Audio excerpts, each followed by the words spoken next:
બાળ દોસ્તો, હવે આપણે પાઠને સમજીએ. આપણે સહુને કર્મે છેવટે જુદાઈ તો લખેલી જ છે, એમ સમજીને આપણે મિલનને મળવાને વધુ મહત્વ આપીએ છીએ. એમ બને ખરું? માણસોનો સ્વભાવ ટોળાબંધ રહેવાનું પસંદ કરે છે, અને જો કે દરેકને પોતાનું કુટુંબરૂપી ટોળું હોય છે જ, છતાં વળી તે બીજા ટોળાઓમાં સભ્ય થવા સતત મથ્યા જ કરે છે, અને તેથી મનુષ્ય કાયમ બીજા લોકોને મળવા જવામાં ગૂંથાયેલો રહે છે. આપણા ગામડાઓમાં આવી રીતે મળવા જવાનો રિવાજ છે કે નહીં તે હું જાણતી નથી. મળવા જવું એટલે કાંઈ પણ કામકાજ વગર અંગ્રેજીમાં જેને સોશિયલ કોલ કહે છે તે રીતે મળવા જવા વિશે હું વાત કરું છું. અંગ્રેજોની ભાષાના શબ્દ ઉપરથી તે લોકોના આ સંબંધનો એક વિચિત્ર રિવાજ યાદ આવી ગયો છે, તે વિશે કહી લઉં. અંગ્રેજો પોતાના ઘરને દરવાજે કે આગલી દિવાલ ઉપર ઘરમાં નથી, નોટ એટ હોમ ના અક્ષરવાળી નાની પેટી રાખે છે. હવે ગામમાં કોઈ નવો રહેનારો આવે છે તે ત્યાંના કોઈ વતનીઓને તો ઓળખે નહીં, અને એ લોકોમાં તો રિવાજ કે પરસ્પરની ઓળખાણ થયા વગર વાતચીત જ ન થઈ શકે. અજાણાને નવા ગામમાં કોણ ઓળખે કે ઓળખાવે? તેથી પેલી નોટ એટ હોમની પેટી તે કામ બજાવે છે. નવો આગંતુક પોતાના નામના કાર્ડ, વિઝિટિંગ કાર્ડ લઈને દરેકને ઘેર પેલી પેટીમાં તે નાખી આવે, અને પછી તે નવા આવેલા ગૃહસ્થને બધા પોતપોતાને ઘેર ચા પીવા બોલાવે અથવા તેને મળવા જાય. ઓળખાણ કરાવવાને ઇન્ટ્રોડક્શન એ લોકો કેટલી હદ સુધી મહત્વ આપે છે તે સાંભળો. એકવાર એક માણસ નદીમાં ડૂબી જતો હતો. તેને જોઈ કિનારે ઊભેલો અંગ્રેજ બૂમાબૂમ પાડીને કહેતો હતો, અરે કોઈ મને પેલા ડૂબતા સાથે પહેચાન કરાવો, હું એને બચાવી શકું. આપણા દેશમાં એ રીતે સારું છે.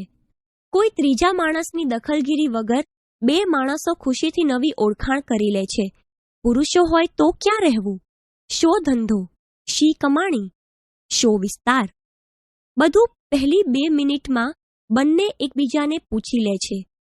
અને બે સ્ત્રીઓ પહેલીવાર મળે તો શી ન્યાત છો, ક્યાં રહેવું, સાસરું પિયર્યું ક્યાં, શા છોકરા, દિયર જેઠ કેટલા, ભેગા છો કે જુદા વગેરે બે નહીં પણ એક જ મિનિટમાં જાણી લે છે. અને પછી તો સંસ્કૃતમાં કહેવત છે, સર્વધમા ભાષણ પૂર્વ માહુ, કે વાતચીત થઈ એટલે મૈત્રી થયેલી જ ગણાય. એ રીતે આવજો ને આપણે ઘેર નું આમંત્રણ અપાઈ જાય છે. કેટલાક લોકો પારકાને ઘેર સાવ સરળતાથી ભળી જઈ શકે છે. પહેલી જ વાર ગયા હોય તો એ એમ કહી દે છે, ભાભી, ચાની માથાકૂટ ના કરશો. આપણે તો રહ્યા સાધુ રામ. દૂધ હશે તોય ચાલશે. જરા કેસર, એલચી, બદામ, પિસ્તા નાખી દેજો ને, એટલે પત્યું. વળી કેટલાક મળવા આવનારા છેક રસોડાને ઉમરે આવીને જ ઊભા રહે છે. ભિક્ષાદેહી કહેતા બ્રાહ્મણ માફક અને અડધું હસવામાં અને અડધું ખાવા બેસવાની દાનતથી કહે છે, કેમ બહેન, તમારી રસોઈ ખૂટાડવા આવું ને? મેં જોયું છે કે મુંબઈના પરાઓમાં ગૃહિણીઓ આને મોટામાં મોટી હાસ્યરસની છોડ સમજે છે, અને તે ઉપર વારી જઈ પેલા ભૂખ્યા ભાઈને જમાડવા બેસાડી દે છે. આ રીતે જમવું અને જમાડવું તે બે ક્રિયાઓમાં એ લોકોનો ખૂબ મજાનો ખ્યાલ સમાઈ જાય છે. હવે મુંબઈના પરાઓની વાત નીકળી છે ત્યારે એક બીજું પણ કહી નાખું. ત્યાં રવિવારની સવાર એ મળવા જવાનો ખાસ દિવસ અને સમય ગણાય છે. તે દિવસે દરેક જણ એકબીજાને ઘેર મળવા જાય એવો અણલખ્યો પણ પરાઓનો કાયદો જ છે, અને તે પણ રોજને વેશે નહીં. વેશપલટો કરીને જવું એ વધારે યોગ્ય ગણાય છે. રોજ પાટલુન પહેરનારા ધોતિયું પહેરે, ધોતિયું પહેરનારા ચૂડીદાર સુરવાલ ચઢાવે, સુરવાલ પહેરનારા વળી અડધી પાટલુનમાં નીકળી પડે, ટોપીવાળા હેટ અને હેટવાળા સાફો બાંધે ને સાફાવાળા ઉઘાડે માથે. આ વેશપલટામાં કાંઈ નિયમ કે ધારાધોરણ છે કે નહીં તેની મને પૂરી માહિતી નથી. પતિ પત્ની અલબત્ત મુંબઈ ગયા હોય સાથે સજોડે નીકળે છે. તેથી રોજ વહેલું ને ઉતાવળું રાંધનારી પરાની પત્નીને રવિવારે સવારે પણ ઝટપટ રસોઈ પતાવી અડધી રામાને સોંપીને નીકળી જવું પડે. પત્નીને માટે વેશપલટો જરૂરી ગણાતો નથી. મળવા પછી ચા નાસ્તો તો ખરો જ. ગઈકાલે કઈ ફિલ્મ જોઈ, કઈ લોકલ ટ્રેનમાં ગયા અને શેમાં પાછા આવ્યા, ફાસ્ટ ટ્રેન મળી હતી કે નહીં તે વિશે જબરો વાર્તાલાપ જામે. મુંબઈના પરામાં શનિવારે ફિલ્મ જોવા જવાનો ખાસ રિવાજ છે. પુરુષો કામથી વહેલા પરવારે અને પત્નીઓ સૌથી ઝાઝી દોરડીને થોડા ફૂલવાળી વેણી બાંધી મુંબઈ જાય અને પછી ફિલ્મ જોવાય. આ ફિલ્મ જોવા માટે ફ્રી પાસ મેળવવા માટે ઘણા પરાવાસી સ્ત્રી પુરુષ તનતોડ મહેનત કરે. તેની અપેક્ષામાં ટ્રામ, બસને, વિક્ટોરિયા અને જરૂર પડે તો ટેક્સીના ભાડા પણ ખર્ચે, જેથી સરવાળે તો સિનેમાની ટિકિટ ગાંઠને પૈસે લેવી પણ સસ્તી પડે. હવે હું મુંબઈના પરાવાસીઓની નિંદા જ કરવા બેઠી છું તો ભેગા ભેગી મારી એક ગૂંચ પણ અહીં મૂકી દઉં. પરાવમાં દર રવિવારે સવારે બધા જ એકબીજાને ઘેર જાય, ત્યારે કોણ કોને ઘેર જઈ મળી શકતું હશે? બધા જ એકબીજાને ઘેર જવા નીકળી પડતા હોય એટલે કોઈ પોતાને ઘેર તો હોય જ શાનું? અમારા અમદાવાદની વળી જુદા જ ઢંગની વાત છે. અમદાવાદી તો કોઈને માગી તાળી પણ ન આપે, એ કહેવત કાંઈ ખોટી નથી. એટલે અમારે ત્યાં જો તમને કોઈને મળવા જાવ તો, એટલે કે પછી ભલેને અમારા યજમાન લાખોપતિ કે કરોડપતિ પણ કેમ ન હોય, તરત ભારે વિવેકથી તમને હળવે ગંભીર સાદે પૂછવામાં આવે કે પાણી પીશો? તમે બિન અનુભવી કે બિન અમદાવાદી હો તો એટલા કાચા કે ના કહો, એમ આશામાં કે પાણી પીને શા માટે પેટ ભરવું, પછી જે આવશે તે માટે પેટમાં જગા ખાલી રાખવી ઠીક. પણ તમે પણ અમદાવાદી જ હો અથવા નસીબ સંજોગે અમદાવાદી બન્યા હો તો તરત પાણીની હા પાડી દો, એમ સમજી જઈને કે જો ના પાડી તો પાણીમાંથી પણ રહી જઈશું. ઉઠતી વખતે સોપારી મળે, વધારે નસીબદાર હો તો પાનનું બીડું મેળવી શકો. આવા અમારા અમદાવાદી યજમાન. પોતાની મેળે ચાલી ચલાવીને મળવા આવેલા કેટલાક લોકો જેમ આગળ કહ્યું તેમ જેવી રીતે કદીક વધારે પડતી છૂટ લેનારા અને વાચાળ હોય છે, તેવી જ રીતે બીજે છેડે કેટલાક તેવા આગંતુકો છેક જ મુગામંતર હોય છે. આપણે ઘેર મળવા આવે અને એમ આશા રાખે કે આપણે એમને શોધીને સવાલો પૂછ્યા કરીએ. તે પોતે તો માત્ર હા કે ના એકાક્ષરી જવાબો આપવાની મહેરબાની કરે અને જો ડોકું ધૂણાવ્યે પત્તું હોય તો હોઠ પણ ન ઉઘાડે. હવે આપણે યજમાન બન્યા એટલે એ વણ નોતર્યા મહેમાનની પણ આપણી શક્તિ અનુસાર પરોણાગત તો કરવી પડે. એટલે આપણે વાતનો રેલો રેલાવીએ. અનાજની તંગીની બાબતમાં દરેક કાળા માથાનો માનવી સરકાર કરતાં વધુ ડાહ્યો અને વધારે સારી યોજનાઓથી ભરપૂર મગજવાળો હોય છે. એટલે એ વાતમાં તો આ ભાઈ પણ કાંઈક ખીલ એમ માની આપણે એ વિષય સૌથી પ્રથમ છેડીએ. એક હસવા જેવી વાત તો દાખલો આપી આપણે શરૂ કરીએ. પણ પેલા ભાઈ મૂંગા તો ખરા જ ને સાથે સાથે લાગે વળી મૂંજી પણ ખરા. એટલે હસે પણ નહીં ને બોલે પણ નહીં. ઠીક, રેશનિંગની વાત તમને ન ગમી તો સિનેમાની વાત કરીએ. ફલાણી ફિલ્મ તો જોઈ હશે. ઢીકણી જોઈ? જવાબમાં માત્ર હા કે ના, અને તેમાં પણ વધારે વખત ના. વારું ત્યારે મૂંગાભાઈ રાજકીય વિષય છેડીશું, વસ્તીની ફેરબદલીની વાત કરીશું. પણ મૂંગાભાઈ તો એકાગ્ર ચિત્તે અમારી ખુરશીની ગાદી પર જડેલા બટનો ખેંચીને તોડી નાખવામાં રોકાયેલા હોય પાકિસ્તાન હિન્દુસ્તાનની ખૂનામરકીમાં રસ લઈ શકતા નથી. વારુભાઈ, ત્યારે કાંઈ પીશો? ચા નથી પીતા તો દૂધ, કોફી, કોકો, શરબત? કશું જ નહીં. છેવટે આપણે હવે માત થઈ ચૂપ બેસી રહીએ છીએ. વળી વિચાર આવે છે કે કદાચ આ ભાઈ કંઈ ખાસ કારણે આવ્યા હશે અને આપણા વધુ પડતા લવારાથી સંકોચાઈને તક ન મળવાથી ચૂપ બેઠા હશે. પણ 5, 10, 15 મિનિટ પસાર થવા છતાં તેમનું મૌન તૂટતું નથી. હું જઈશ એટલું પણ એ બોલતા નથી. છેવટે આપણે કહેવું પડે છે, ચાલો ત્યારે મૂંગાભાઈ, મળીશું કોઈ વાર. જમને ઘેર એટલું આપણે મનમાં ગણગણીએ છીએ ત્યારે તે વિદાય થાય છે અને આપણે કેવો છુટકારાનો દમ ખેંચી હાશ કરીએ છીએ. કેટલીક એવી મૂંગી બાઈઓ પણ હોય છે, ચાહીને આપણને પોતાને ઘેર તેડાવે છે અને પછી એક અક્ષર પણ બોલવાની જાણે બાધા. એટલે આપણે વાતો શરૂ કરીએ, ઘર મળવાની મુશ્કેલી, નોકર ચાકરની મુશ્કેલી, પણ મુંજીબાઈ શાની બોલે? તોબરા જેવું મોઢું ચઢાવીને બેસી રહે અને હા કે નામાં જ જવાબ દે. વારું ત્યારે મુશ્કેલીઓની વાત પડતી મૂકો. છોકરા તમારા પેટના છોકરાની વાત તો તમને ગમશે જ. તમારો બાબો બહુ મજાનો લાગે છે હો. અરે બાઈ, જરા મોઢું તો મલકાવો. તમારા રીતભાત વગરના મેલા ઘેલા અને નાગાપુગા છોકરાને મજાનો કહું છું ને, નહીં? વારું ત્યારે જવા દો. કપડાની વાત કઈ સ્ત્રીને નથી ગમતી?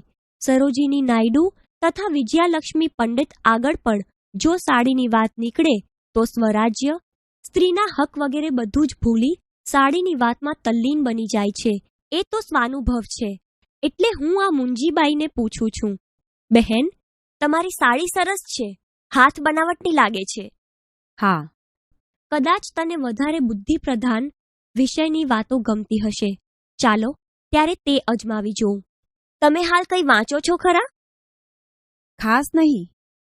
ગમે તેવી સ્ત્રી હોય પણ તેના પિયરની વાત એને બહુ મીઠી લાગે છે, માટે તે પૂછીએ, તમારું પિયર કયે ગામ? અહીં જ છે. જાણે આપણું જ પિયર અણધાર્યું ગામમાં હાથ લાગી ગયું હોય એવો હર્ષ બતાવી આપણે કહીએ, ત્યારે તો મજા, તમે તો ઘડી ઘડી જતા હશો. જઈએ. તે મને શું કરવા કયા ગુનાની શિક્ષા તરીકે તારે ઘેર તેડી છે? આપણે મનમાં જ પૂછીએ છીએ. છેવટ વહેલામાં વહેલી તકે ઉઠીને રસ્તે પડીએ છીએ.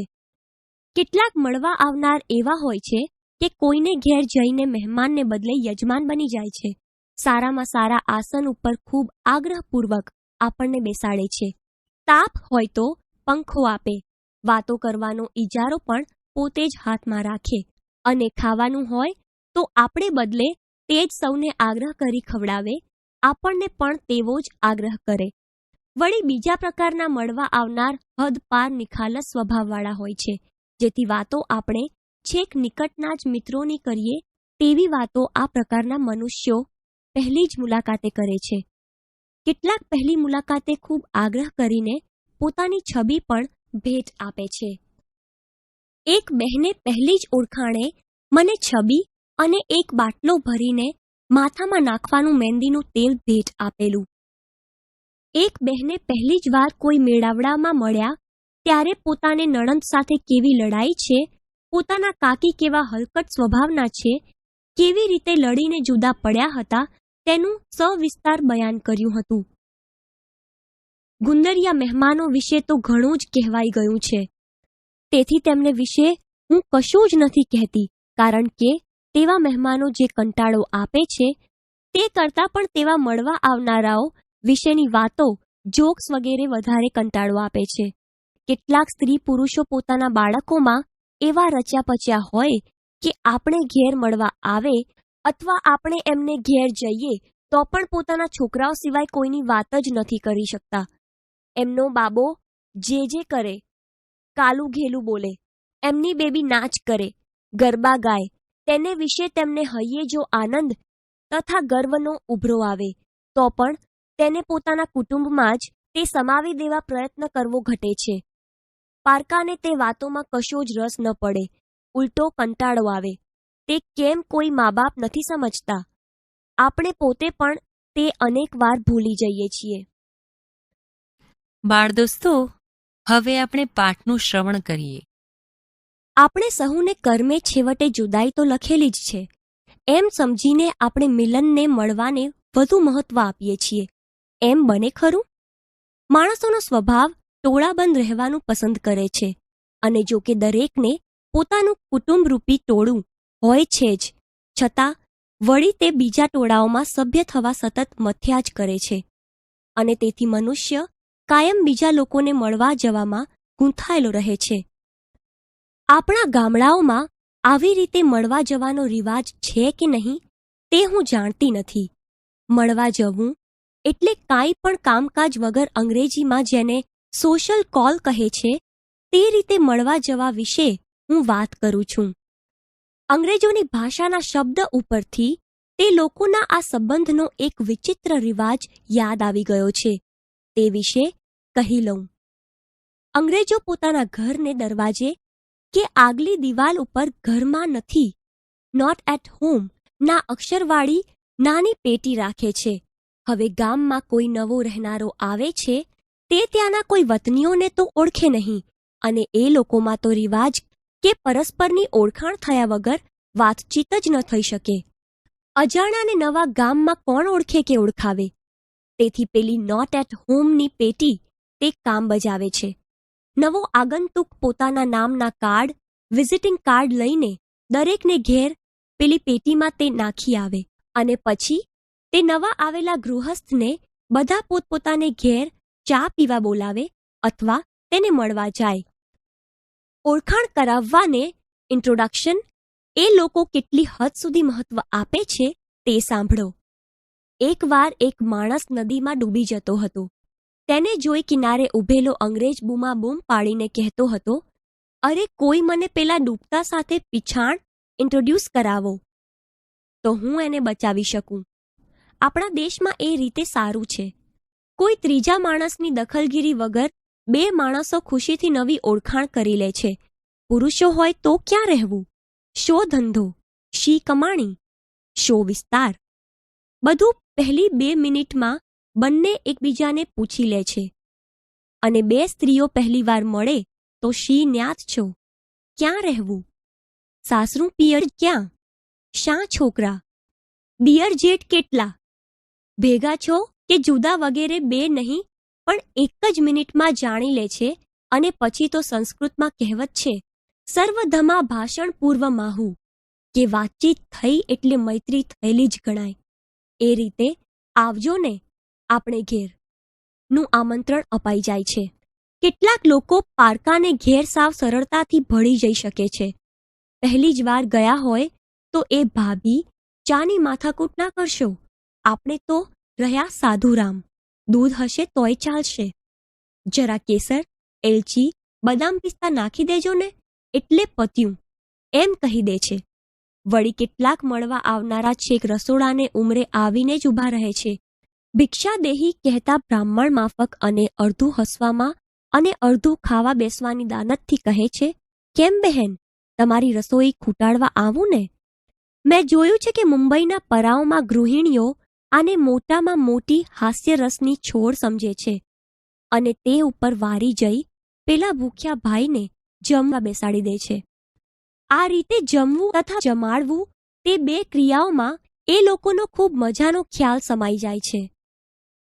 હવે મુંબઈના પરાઓની વાત નીકળી છે ત્યારે એક બીજું પણ કહી નાખું. ત્યાં રવિવારની સવાર એ મળવા જવાનો ખાસ દિવસ અને સમય ગણાય છે.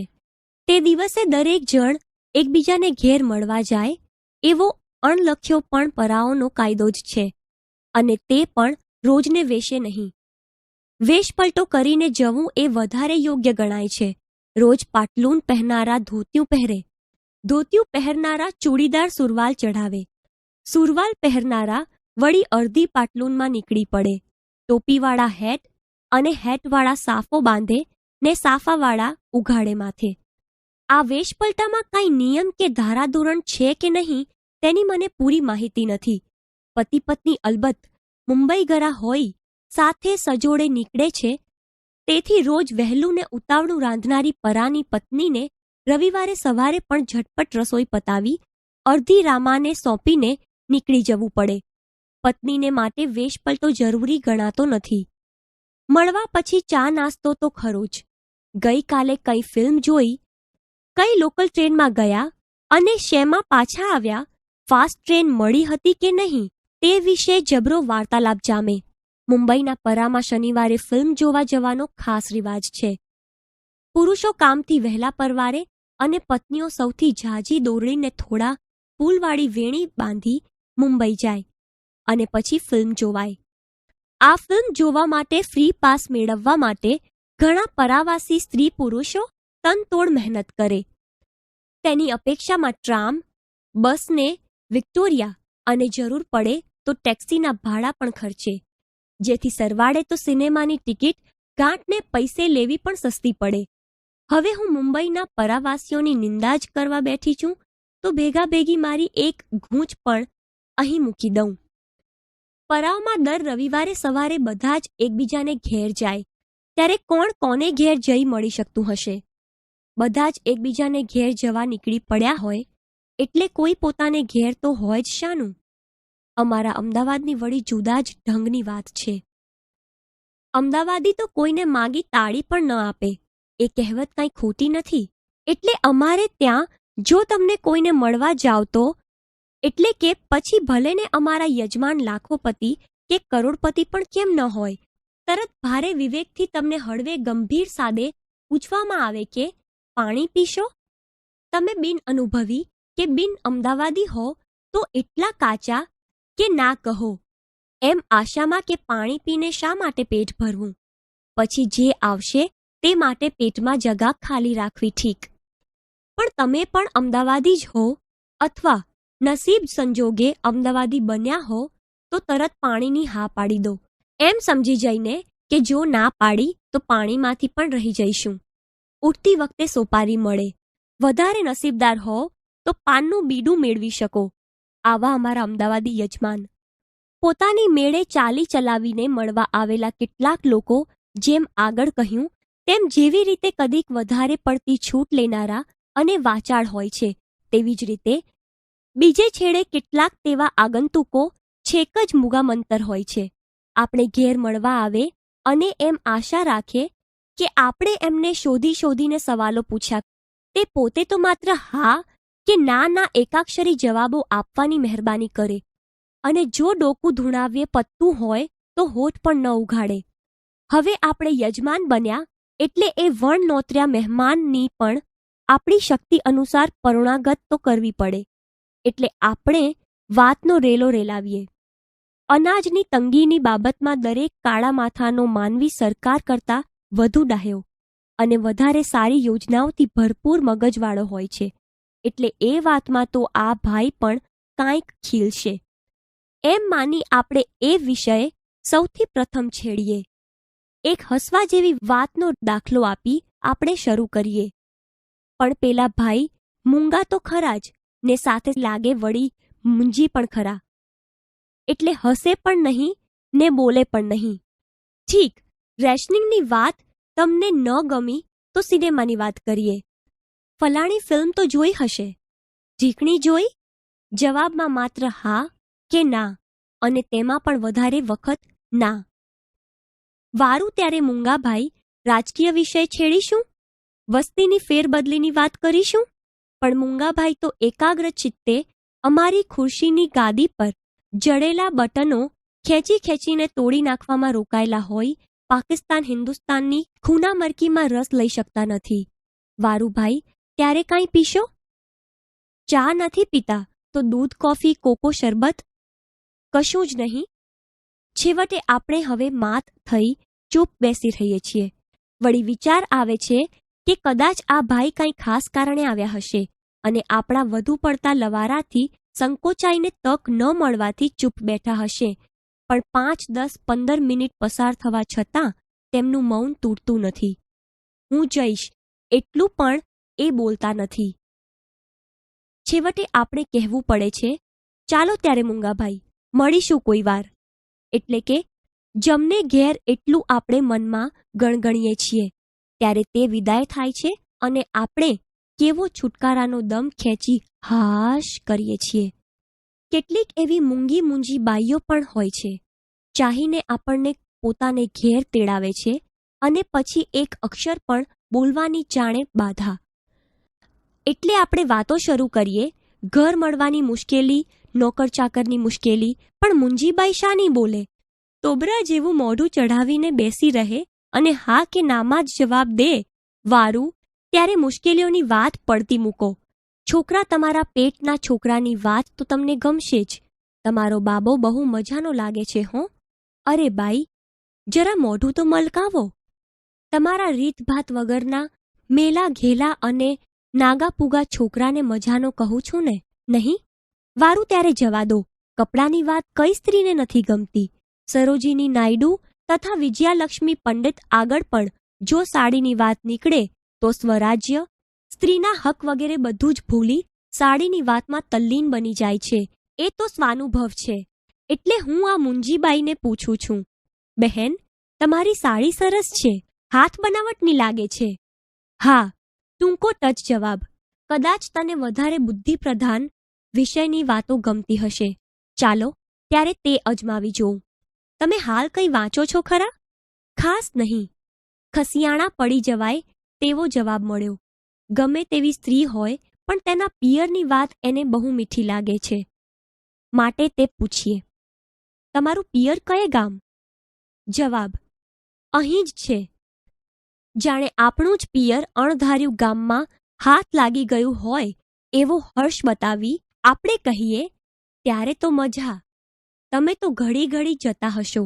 જઈએ. બાઈ ઉમળકા વગર જવાબ દે છે, અરે ભલી બાઈ, તે મને શું કરવા કયા ગુનાની શિક્ષા તરીકે તારે ઘેર તેડી છે? આપણે મનમાં જ પૂછીએ છીએ. છેવટ વહેલામાં વહેલી તકે ઉઠીને રસ્તે પડીએ છીએ.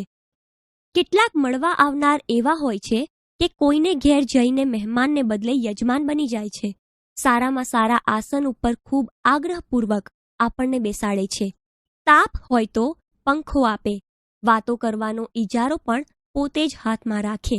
અને ખાવાનું હોય તો આપણે બદલે તે જ સૌને આગ્રહ કરી ખવડાવે.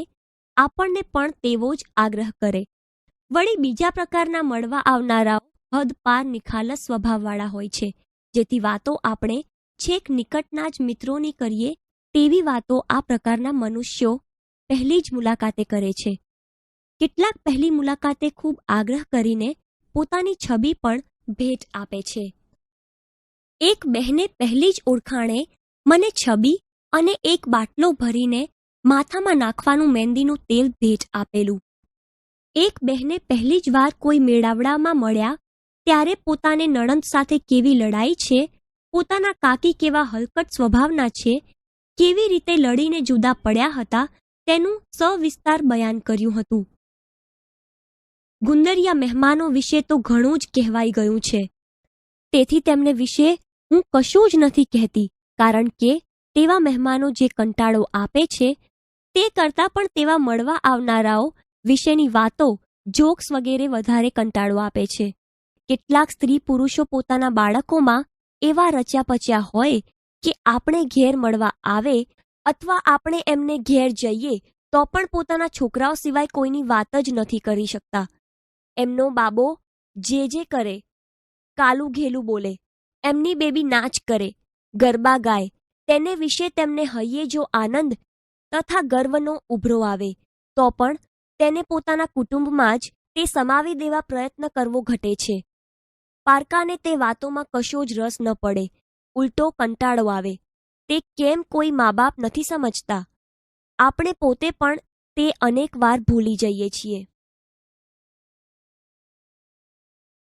પૂરક વાચન. પાઠ 5. ચાલો મળવા જઈએ.